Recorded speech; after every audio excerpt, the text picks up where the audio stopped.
Bismillahirrahmanirrahim. Assalamualaikum warahmatullahi wabarakatuh. Halo teman-teman, kembali lagi dengan saya.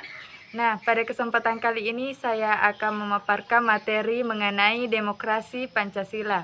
Dan saya Apni Sirwahyuniska selaku pemateri pertama, dan saya bersama dengan teman saya yaitu Nabila Ramadhani Al-Hafiz selaku pemateri kedua dan Muhammad Nur Bintan selaku pemateri ketiga. Nah, sebelum kita membahas lebih jauh apa itu demokrasi Pancasila di Indonesia, perlu kita pahami terlebih dahulu apa maksud atau apa arti dari demokrasi yang sebenarnya. Nah, istilah demokrasi berasal dari dua kata Yunani, yaitu demos yang berarti rakyat dan kratos atau kretein yang bermakna pemerintahan. Dengan demikian, demokrasi dapat diartikan sebagai sebuah sistem pemerintahan oleh rakyat, untuk rakyat, dan dari rakyat. Dengan demikian, demokrasi merupakan suatu sistem pemerintahan yang dimana setiap warga negara itu memiliki hak yang sama dalam konteks mengambil keputusan yang dapat memengaruhi kehidupan mereka.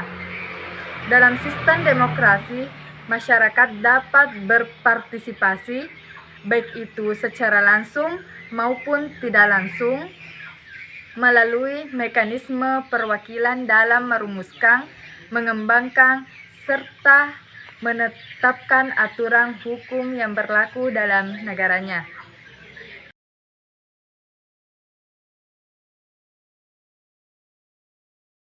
Nah, teman-teman pasti tidak asing dengan kata demokrasi. Nah, pada kesempatan kali ini kita akan membahas demokrasi Pancasila di Indonesia. Demokrasi Pancasila merupakan fondasi demokrasi yang dianut di tanah air Indonesia sekarang ini. Demokrasi ini bersumber dari nilai-nilai sosial dan budaya bangsa, serta berlandaskan pada musyawarah mufakat yang mengutamakan kepentingan bersama seluruh masyarakat dan warga negara Indonesia, sesuai dengan prinsip-prinsipnya yang terkandung dalam 5 sila Pancasila. Sebagaimana kita ketahui bahwa Pancasila sendiri adalah panduan hidup bagi bangsa Indonesia yang mencerminkan rangkaian pengalaman serta perjalanan sejarah bangsa Indonesia. Nah, nilai-nilai ini telah membentuk sikap, karakter, perilaku, norma-norma, serta pandangan filosofis, moral, dan etika yang kemudian menjadi ciri khas bangsa Indonesia sendiri. Indonesia menganut sistem demokrasi Pancasila, di mana demokrasi Pancasila ini merupakan suatu konsep yang berasal dari pandangan kehidupan dan falsafah masyarakat Indonesia sendiri, yang dieksplorasi menurut pandangan mereka sendiri. Falsafah kehidupan masyarakat Indonesia ini menjadi landasan bagi negara yang dikenal sebagai Pancasila, sebagaimana yang tertuang dalam pembukaan Undang-Undang Dasar Negara Republik tahun 1945. Demokrasi Pancasila ini adalah bentuk demokrasi konstitusional yang didasarkan pada prosedur kemerdekaan rakyat dalam pelaksanaan negara dan pemerintahan sesuai dengan konstitusi, yaitu Undang-Undang Dasar Negara Republik Indonesia 1945. Dengan demikian, negara yang menerapkan demokrasi Pancasila ini tercantum dalam UUD 1945 dan dilaksanakan sesuai dengan pelaksanaan prinsip-prinsip tersebut dengan yang telah diatur dalam Undang-Undang Dasar tersebut.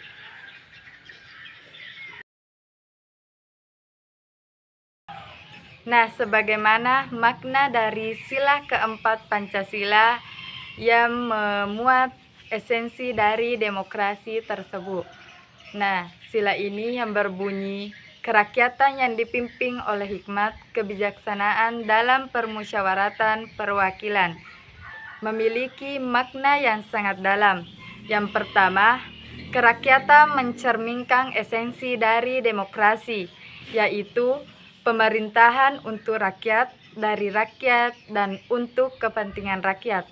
Dan yang kedua, permusyawaratan menunjukkan proses pengambilan keputusan secara kolektif untuk mencapai kesepakatan bulat melalui kebijaksanaan.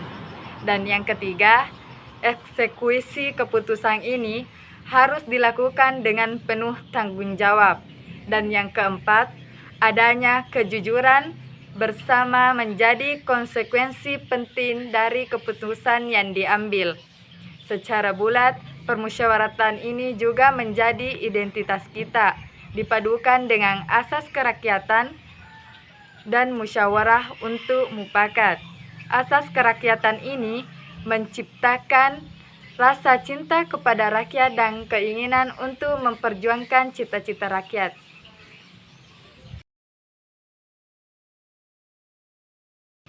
Nah, teman-teman, apa sih ciri dari demokrasi Pancasila tersebut? Nah, saya akan paparkan mengenai ciri-ciri demokrasi Pancasila.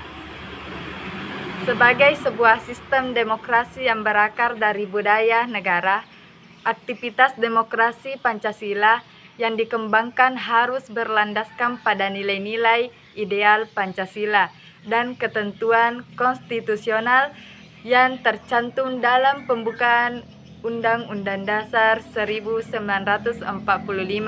Oleh karena itu, ciri-ciri demokrasi tersebut antara lain: yang pertama, harus adanya kehadiran perwakilan rakyat. Indonesia memiliki lembaga legislatif yang dikenal sebagai Dewan Perwakilan Rakyat atau DPR, yang secara langsung anggotanya dipilih melalui pemilihan umum. Dengan cara ini, urusan negara, kekuasaan, dan kedaulatan rakyat diwakilkan kepada para anggota DPR. Dan ciri yang kedua yaitu keputusan berdasarkan aspirasi dan kepentingan warga negara. Setiap keputusan yang ditetapkan oleh pemerintah harus berlandaskan pada aspirasi dan kepentingan seluruh warga negara, bukan hanya kepentingan pribadi atau kelompok. Pendekatan ini juga berfungsi untuk mencegah praktik korupsi yang bisa terjadi di mana saja di dalam pemerintahan. Dan yang ketiga, penerapan prinsip konstitusional. Aspek ini berkaitan erat dengan kehendak, kepentingan atau kekuasaan dari pemerintah untuk rakyat yang juga diatur dalam perundang-undangan. Oleh karena itu, hukum yang dibentuk harus diterapkan secara adil dan merata. Dan yang keempat, perlu adanya penyelenggaraan pemilihan umum. Pesta demokrasi sebagaimana yang sering kita lakukan atau laksanakan di Indonesia, pesta demokrasi ini diselenggarakan secara berkala, memungkinkan pemilihan perwakilan atau pemimpin untuk menjalankan roda pemerintahan secara efektif. Dan yang kelima, harus adanya keberadaan sistem kepartaian. Partai politik berperan sebagai sarana untuk mengimplementasikan sistem demokrasi. Dengan adanya partai politik ini, rakyat memiliki peluang untuk memilih perwakilan yang akan menyampaikan aspirasi mereka. Tujuannya adalah pemerintah dapat mewujudkan keinginan rakyat serta agar perwakilan tersebut dapat mengontrol kinerja pemerintahan. Jika terdapat penyimpangan, perwakilan rakyat berhak mengambil langkah hukum yang diperlukan. Dan itulah tadi ciri-ciri mengenai dari demokrasi Pancasila. Selanjutnya akan dibahas mengenai prinsip-prinsip demokrasi Pancasila oleh Saudara Ramadhani Al-Afif. Kenalkan, nama saya Nabila Ramadhani Al-Afif. Di sini saya ingin menjelaskan mengenai prinsip-prinsip demokrasi Pancasila. Yang pertama yaitu negara yang berdasarkan pada konstitusi. Negara yang menganut sistem demokrasi mendasari pelaksanaan kehidupan berbangsa dan bernegara berdasarkan konstitusi yang telah disetujui oleh pemerintah dan masyarakat. Yang kedua yaitu perlindungan hak asasi manusia atau HAM dalam konteks demokrasi Pancasila, di mana perlindungan terhadap hak asasi manusia atau HAM yang bertujuan untuk memastikan serta menjaga hak-hak dasar pada setiap individu yang merupakan anugerah dari Tuhan Yang Maha Esa sejak kelahiran individu tersebut. Hak asasi manusia mencakup sebagai hak untuk hidup, kebebasan beragama, kebebasan berserikat, berkumpul, serta mengemukakan pendapat dan serta hak-hak lainnya sesuai dengan ketentuan hukum yang berlaku. Yang ketiga yaitu kebebasan berpendapat dan berserikat. Demokrasi memberikan ruang bagi setiap individu untuk berpikir, merasakan, dan mengungkapkan pendapat dengan cara yang baik sesuai dengan sila keempat Pancasila. Di dalam satu sistem demokrasi, salah satu prinsip utamanya adalah memberikan pengakuan serta kebebasan bagi individu untuk berserikat atau membentuk organisasi. Yang keempat yaitu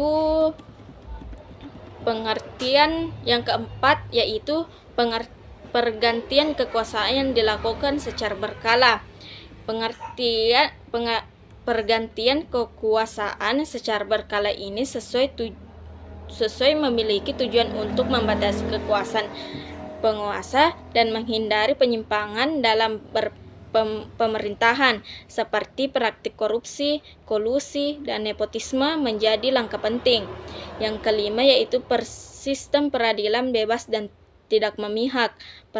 Peradilan yang bebas adalah sistem peradilan yang berdiri sendiri dan tidak terpengaruh oleh pihak manapun, termasuk penguasa. Prinsip ini sangat penting dalam demokrasi agar hukum dapat ditegakkan secara adil.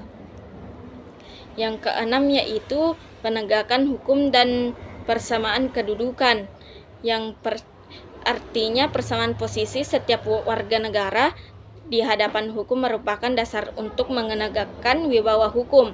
Hukum seharusnya menjadi instrumen kebenaran dan keadilan dengan pelaksanaannya yang tidak berat sebelah. Yang ketujuh, jaminan kebebasan pers, di mana kebebasan pers merupakan salah satu dasar yang krusial dalam sistem demokrasi. Pers yang independen berfungsi sebagai saluran bagi masyarakat untuk mengemukakan aspirasi, memberikan kritik, serta memberikan kontribusi kepada pemerintah dan merumuskan kebijakan publik. Implementasi demokrasi Pancasila dalam kehidupan sehari-hari. Yang pertama, ketuhanan yang Maha Esa.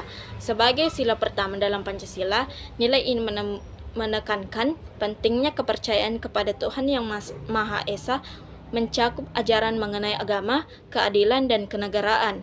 Penerapannya mencakup sikap saling menghormati terhadap perbedaan keyakinan, peningkatan keharmonisan antar umat beragama, serta mendorong toleransi di antara para penganut agama yang berbeda. Kita ajarkan untuk tidak memaksakan keyakinan kepada sesama manusia. Yang kedua yaitu sila kemanusiaan yang adil dan beradab, di mana prinsip ini menekankan pentingnya penghargaan terhadap sesama kehidupan. Ada perbedaan agama dalam masyarakat. Hal ini dapat diwujudkan dengan menerapkan rasa toleransi, menghormati nilai-nilai kemanusiaan, bersikap adil tanpa diskriminasi, menghargai perbedaan pendapat, dan menumbuhkan rasa nasionalisme sebagai wujud komitmen terhadap eksistensi bangsa Indonesia.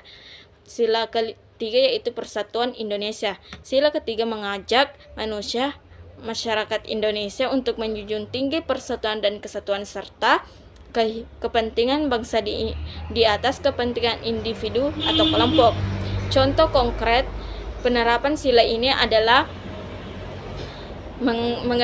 mengedepankan semangat Bhinneka Tunggal Ika dan menciptakan suasana gotong royong di tengah berbagai perbedaan guna mencapai keharmonisan hidup masyarakat.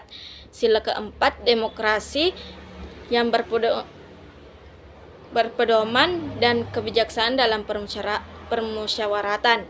Sila keempat menekankan bahwa demokrasi harus dipandu oleh sikap kebijaksanaan dan konsensus dalam praktiknya.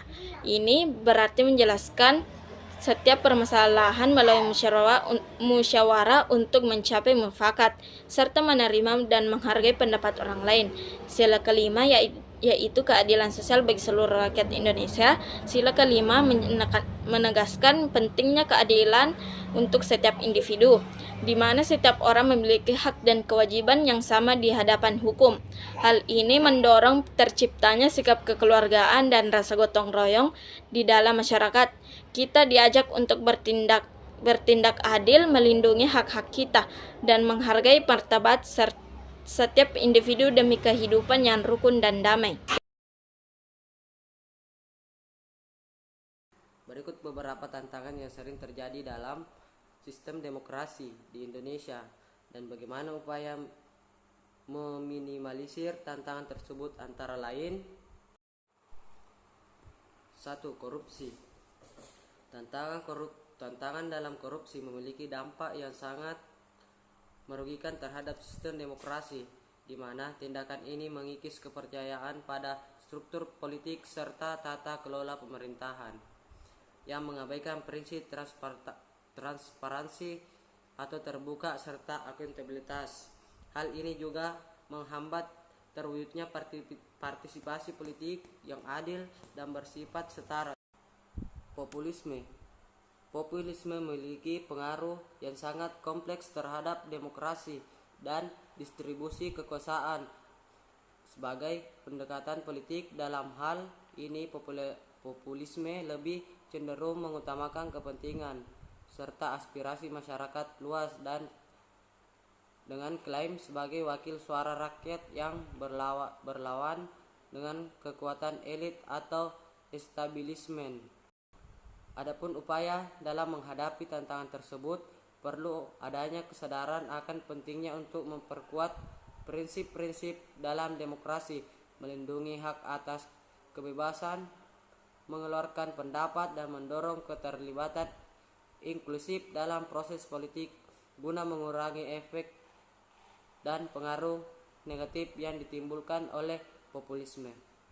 3. Ketimpangan ekonomi. Tantangan ini memiliki pengaruh besar terhadap partisipasi politik dan keberlangsungan pada sistem demokrasi, di mana dalam hal ini ketimpangan yang memiliki potensi besar bisa saja menimbulkan ketidaksetaraan dalam aspek sosial dan ekonomi, seringkali memengaruhi tingkat partisipasi politik apabila kekayaan dan pendapatan terpusat pada kelompok kecil tertentu. Masyarakat yang dianggap kurang beruntung dalam hal ini seringkali kehilangan hak untuk bersuara. Upaya yang dapat dilakukan sangat penting bagi pemerintah dan pihak-pihak yang terkait untuk mengatasi ketidaksetaraan ekonomi dengan menerapkan strategi dan program yang diarahkan untuk meredistribusi kekayaan, memperluas akses terhadap kesempatan ekonomi secara merata, dan meminimalkan ketidaksetaraan sosial. Demokrasi harus mampu merespon dan peka terhadap ketidaksetaraan ekonomi yang terjadi agar keadilan dan kestabilan dalam masyarakat dapat tetap terpelihara. Kesimpulan, demokrasi Pancasila adalah sebuah sistem pemerintahan yang berakar pada nilai-nilai Pancasila yang berfungsi sebagai dasar ideologi serta pedoman dalam kehidupan berbangsa dan bernegara di Indonesia. Sistem ini lebih mengedepankan prinsip-prinsip fundamental seperti musyawarah untuk mufakat, keadilan sosial, penghormatan terhadap hak asasi manusia, keseimbangan antara hak dan kewajiban, serta persatuan dan kesatuan di antara seluruh rakyat. Selain itu, demokrasi Pancasila mencerminkan nilai-nilai kebersamaan, gotong royong, dan kearifan lokal yang menjadi ciri khas dari masyarakat Indonesia.